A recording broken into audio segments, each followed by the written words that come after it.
बच्चों पर भी वह हरि का गुणगान करवाता था। ये सुनकर के कभी कभी हिरणाकुश उसके गुरुओं को भी डांटता था, प्रहलाद को भी डांटता था कि तू मेरे दुश्मन का नाम लेता। इस तरीके से उस पर अत्याचार पहले गुरुओं ने किया, फिर हिरणाकुश उस पर अत्याचार करने लगा, सताने लगा कि मेरे दुश्मन का नाम ना ले। परंतु वह हरि नाम में मग्न हो गया और बच्चों की टोली बनाई और इस प्रकार वो हरि का गुणगान करता रहे। हिरणाकुश ने यातनाएं देनी शुरू कर दी, ताड़ना शुरू कर दिया, पीटना शुरू कर दिया, जल में डुबोना चाहा, पहाड़ से गिरना चाहा। इस प्रकार बहुत यातनाएं देता रहा। अब लास्ट में क्या हुआ, हिरणाकुश की बहन थी होलिका। जिस समय हिरणाकुश ने तप किया था तो होलिका भी वहां तप कर रही थी अपने भाइयों के साथ, हिरणाकुश और हिरणाक्ष के। ब्रह्मा जी ने इसको भी वर दिया था और कवच दिया था कि तू अग्नि में जल नहीं सकती। अब यहाँ भी ध्यान देने योग्य बात है, यानी होलिका को वर मिला था और उसके पास कवच था ब्रह्मा जी का दिया हुआ कि तू अग्नि में नहीं जलेगी। उसने अपने भाई हिरणाकुश को कहा कि भैया आपने इतनी यातनाएं इसको दी, पहाड़ से गिराया, जल में डुबोया, इस पे कोई हथियार भी नहीं चल रहा, यानी अगर तलवार से काट रहे तो शरीर में को निकल गई पर मर नहीं रही। तो अब मेरे को भी ब्रह्मा जी का दिया हुआ वचन है, आशीर्वाद है, मैं इसको गोद में लेकर के बैठ जाऊंगी और आप अग्नि लगा देना, जला देना, ये मर जाएगा और मैं तो मरूंगी नहीं। होलिका उस प्रहलाद को, बच्चे को, भगवान के भक्त को लेकर के गोद में बैठ गई। प्रहलाद को कब ज्ञान हुआ था ये हमने बताया था, किसकी याद है? प्रहलाद को जो ज्ञान हुआ था कब हुआ था? है? गर्भ ज्ञान था। जैसे अभिमन्यु यानी उत्तरा के गर्भ में था, नहीं सुभद्रा। तो जिस समय अर्जुन ने उपदेश दिया था ये हमने बताया था, और 7वें द्वार पर नींद आने के कारण सुभद्रा को अभिमन्यु 7वें द्वार पे ही मारा गया। इसी तरीके से जब हिरणाकुश कयादू का अपहरण करके ले जा रहा था, हिरणाकुश की पत्नी कयादू थी, ये आपको बताया था। उस समय नारद जी मुनि की भेंट होती है कि तुम एक अबला का अपहरण करके जा रहे हो। तब उन्होंने यहाँ उपदेश दिया था कि इसके गर्भ से प्रहलाद भक्त का जन्म होगा और वही हिरणाकुश की मृत्यु का कारण बनेगा। तो ये क्या हो गया? गर्भ ज्ञान, उसको गर्भ में ज्ञान हुआ था। अब उस गर्भ ज्ञान के कारण ही प्रहलाद हर वक्त भगवान के भजन में लीन रहता था, इसलिए उसको तलवार काट नहीं सकती थी, जल डुबो नहीं रहा था, पहाड़ से गिर कर वो मर नहीं रहा था। तब होलिका ने ये उसको गोद में लेके बैठी अहंकार में आकर के। जब अग्नि जलाई तो होलिका जल करके राख हो गई और प्रहलाद ज्यों के तो बैठे निकले उस अग्नि में। बोलो प्रहलाद भक्त की जय हो। अब प्रहलाद बच गया। अब यहाँ दो बातें हैं। अगर हमारे पास हम शक्ति संपन्न हैं, उसका दुरुपयोग करेंगे तो आप शक्तिहीन एक दिन होएंगे। अब अगर आप धनवान हैं और उस धन का दुरुपयोग करोगे तो आप एक दिन धनहीन होएंगे। इस धरती पर बड़े बड़े किले खंडहर हुए पड़े हैं। कभी कभी अगर यात्रा करते हो, हर राज्यों में ऐसे खंडहर किले हैं जिनका कोई नाम लेने वाला नहीं है। क्यों? क्योंकि उन्होंने अपनी शक्ति और धन का दुरुपयोग किया। जो खंडहर बने पड़े हैं और उनके वंश में कोई नाम लेने वाला नहीं बचता है। जो धन का, शक्ति का सदुपयोग करता, धर्मार्थ में लगाता है,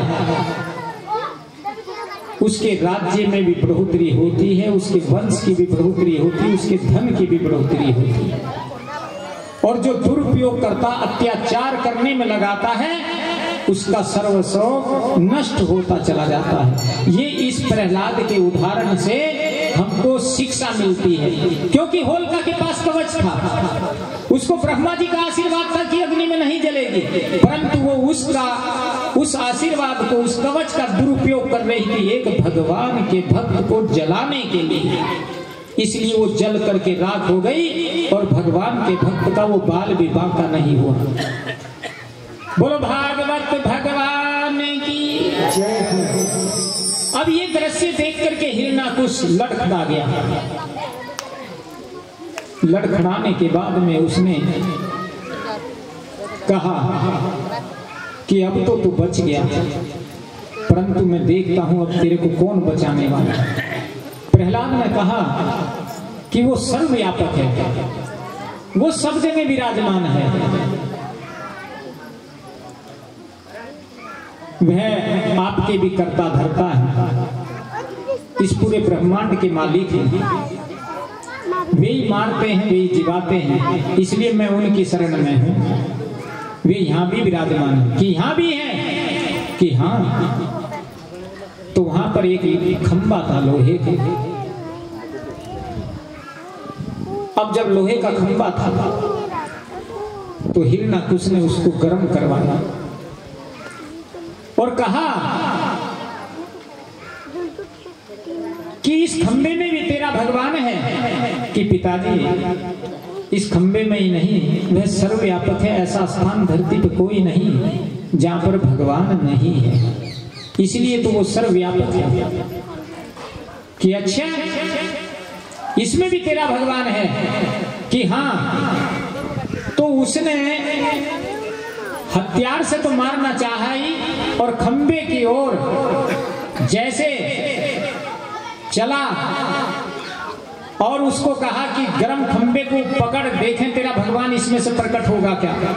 उसको ये कहा और गदा मारी उसमें जैसे ही हिरण्याकुश ने, तो नरसिंह भगवान का प्राकट्य हुआ। बोलो नरसिंह भगवान की,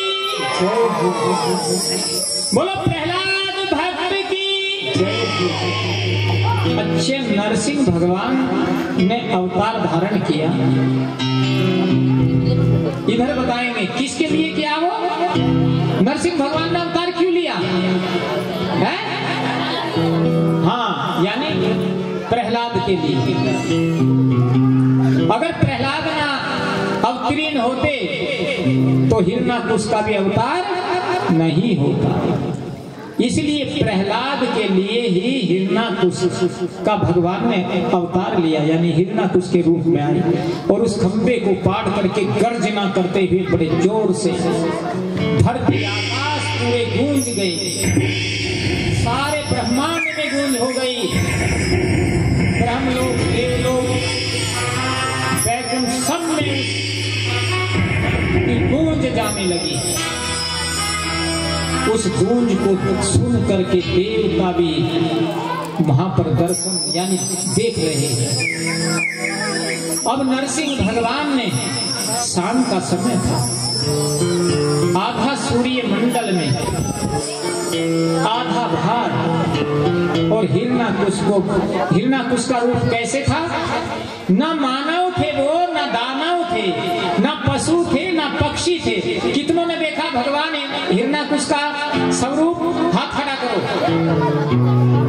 हाँ, तस्वीर में ही तो भगवान का तो स्वरूप। आपका अगर फोटो लग जाए किसी का तो उसे किसी दूसरे का बोल लेंगे। तो हिरण्याकुश जी का यानी ना तो मानव है, ना दानव है, ना पशु है, ना पक्षी है। और नाखून कैसे हैं? क्योंकि ना अस्त्र से मनु, ना शस्त्र से। और उसको वो धेली में ले गए।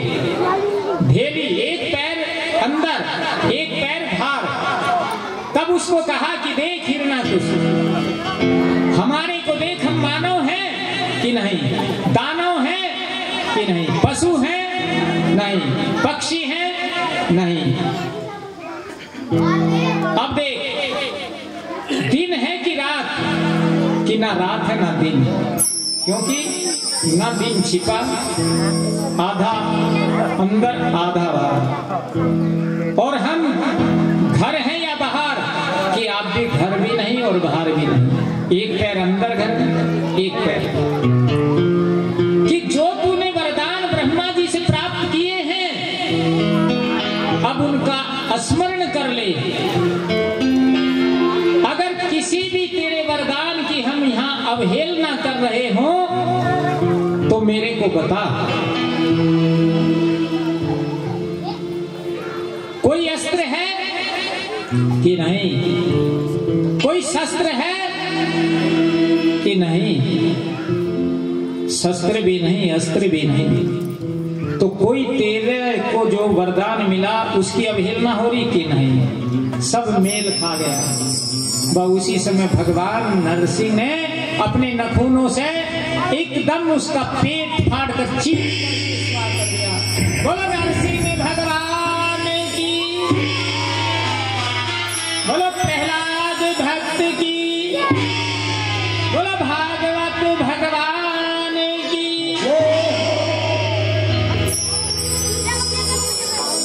अब प्रहलाद जी तो भगवान के भक्त थे तो भजन गाते थे, तो आप सब भी एक भजन गा लो, हैं?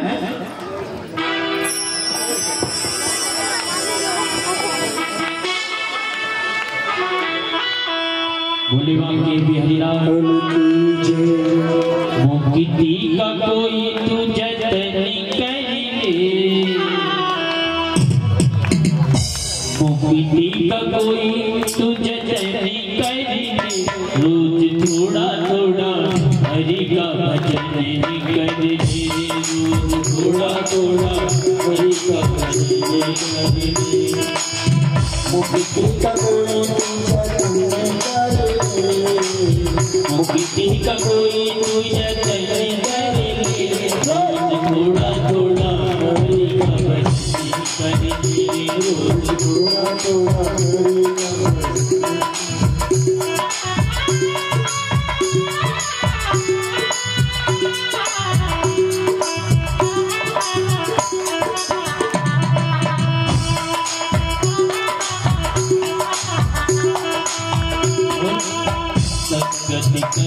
अच्छे लोगों की संगत कर, अच्छे लोगों की सब मिल जाएगी, सभी लोगों की सब मिल जाएगी, सभी लोगों की संगत कर, अच्छे लोगों की संगत कर, अच्छे लोगों की सब मिल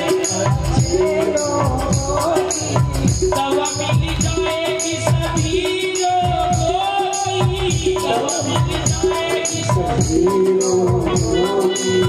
आत्मा के साथ साथ मन करेले, आत्मा के साथ साथ मन करेले, रोज थोड़ा थोड़ा हरि का भजन करेले, रोज थोड़ा थोड़ा हरि का भजन करेले। मुक्ति का कोई तू जतन करेले, मुक्ति का कोई तू जतन करेले, रोज थोड़ा थोड़ा हरि का भजन करेले, रोज थोड़ा थोड़ा हरि का भजन करेले।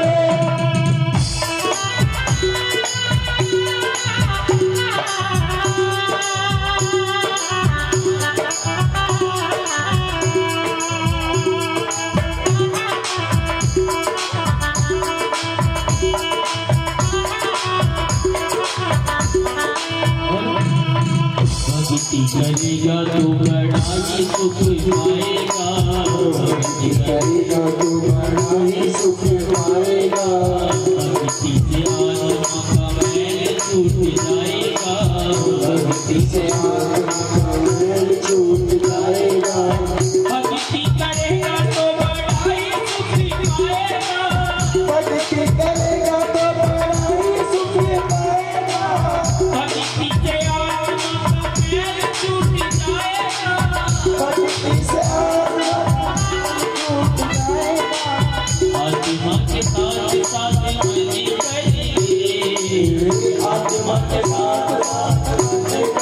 थोड़ा थोड़ा हरि का भजन करे, रोज थोड़ा थोड़ा हरि का भजन करे, रोज थोड़ा थोड़ा हरि का भजन करे, रोज थोड़ा थोड़ा हरि का भजन करे। रोज थोड़ा थोड़ा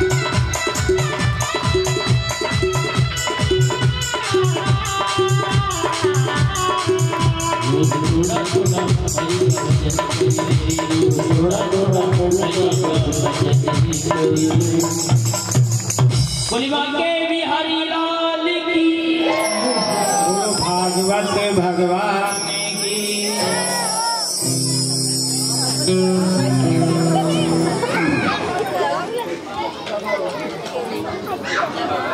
श्री सुखदेव जी राजा परीक्षित से कह रहे हैं कि हे राजन,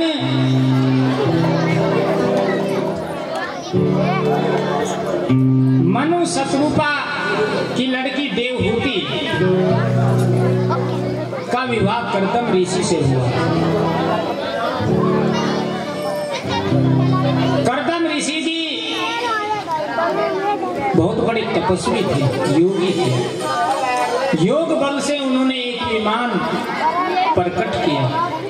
उस विमान में सारी सुविधाएं थी जो देवताओं को, जैसे इंद्र का इंद्रासन, इस प्रकार वो विमान में देवहूति को लेकर के जब गए तो उन्होंने, अब यहाँ शिक्षा की बात है पति पत्नी के लिए,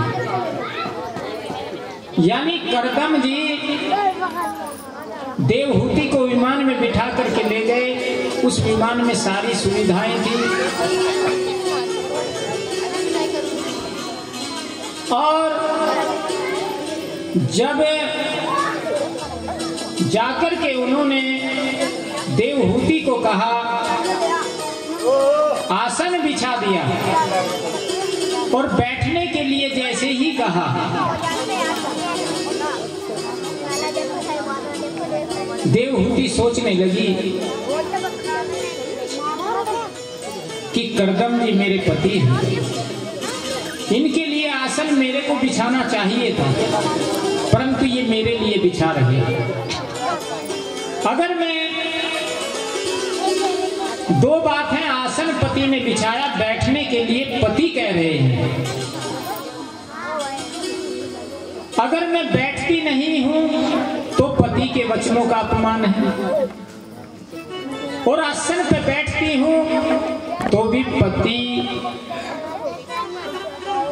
का, मेरी दृष्टि में उनका आसन, बिछाए हुए आसन पे बैठना ये मेरे लिए अच्छा नहीं है। यानी मन में बात आई, क्योंकि पति ने बिछाया है।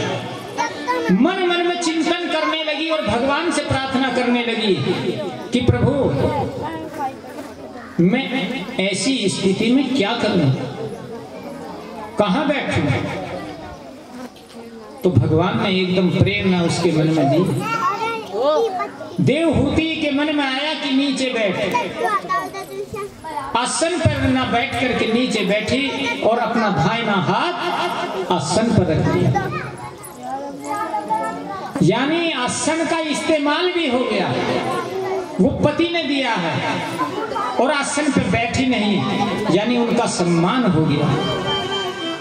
उनके वचन का दोनों तरीके से पालन कर लिया और दाहिना हाथ अपने यानी आसन पर रख दिया। तो कर्दम जी बड़े खुश हुए। जीवन यापन चलता रहा। देवहूति ने भी तप किया, पति से आग्रह किया, वो समाधि में लीन रहते थे कि हमारा गृहस्थी जीवन है और एक पुत्र की प्राप्ति हो जाए तो ये गृहस्थी जीवन का यानी जन्म सफल है। इसलिए जब ये आग्रह किया तो मनुष्य यानी कर्दम ऋषि देवहूति कि यहाँ कपिल भगवान ने अवतार लिया। बोलो कपिल भगवान की। अब कपिल भी भगवान के अवतार हैं, क्योंकि भगवान के 24 अवतार हैं। उन अवतारों में जैसे बराह रूप धारण किया, हिरण्याक्ष का वध किया था, और नरसिंह का रूप धारण करके हिरण्याकुश का वध किया, ऐसे कपिल का रूप धारण किया और सांख्य शास्त्र की रचना की। सांख्य शास्त्र को अगर हम पढ़ते हैं, अध्ययन करते हैं, तो उसमें टूट टूट करके ज्ञान बढ़ा। इसलिए उन्होंने सांख्य शास्त्र की रचना करके और देव यानी देवहूति को ज्ञान उपदेश दिया। अब देवहूति को सांख्य शास्त्र वो पढ़ाने लगे। अब जब देवहूति को कपिल जी का जन्म हुआ और कपिल जी के द्वारा अपनी माता देवहूति को ज्ञान देना, यानी इसको भी गुरु ज्ञान ही कहते हैं, उस ज्ञान के द्वारा वह तप करके मोक्षगामी हुई। बोलो कपिल भगवान की। अब करदम जी के यहाँ कपिल जी का जन्म और सांख्य शास्त्र, सांख्य ज्ञान उपदेश करना और देवहूति का भी यानी कल्याण होना। इसलिए हमको कहीं से भी अगर सद्गुण मिले तो उसको ग्रहण कर लेना चाहिए, और कहीं भी अगर हम गए और गलत चर्चा तो उसको वहीं छोड़ देना चाहिए। अच्छे गुणों को ग्रहण करो और बुरे का त्याग करना चाहिए। एक बार जैसे सत्संग हो रहा है, भागवत कथा हो रही है, अब ये चर्चा हुई कि हमको ये कैसे पता लगे कि ये नरक में गया या स्वर्ग में।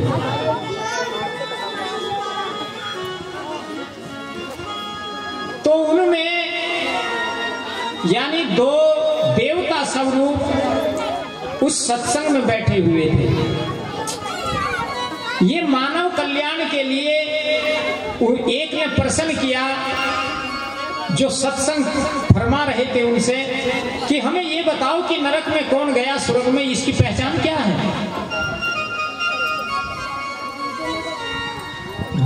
व्यास जी के कहने से पहले वो दूसरी साइड में बैठा था। उसने कहा कि ये तो मैं ही बता दूंगा। अब जो सत्संग फरमा रहे थे उन्होंने कहा कि आओ बताओ, खड़े होकर के। उन्होंने कहा कि जिसकी मृत्यु के बाद भी वहां के आसपास के लोग उसको गालियां दे, बुरा कहें कि भाई ये तो बहुत ही बदमाश था, बहुत अत्याचारी था, मर गया तो बहुत अच्छा हुआ, तो समझो नरक में गया। क्यों? क्योंकि वो बुरे कर्म करता था। और जिसको मरने के बाद भी लोग कहे यार बड़ा अच्छा व्यक्ति था, बहुत ही अच्छा था, सबसे मिलनसार था, सबसे मिलता जुलता था, दुख सुख में काम आता था, तो समझो वो स्वर्ग में गया। इस संसार वृक्ष की दो ही वो है, क्या है? पाप और पुण्य। पाप और पुण्य। पाप करेंगे तो नरक में जाए और पुण्य करेंगे तो स्वर्ग में जाए। परंतु पुण्य से भी ऊपर है सिमरन करना। जो स्वर्ग क्या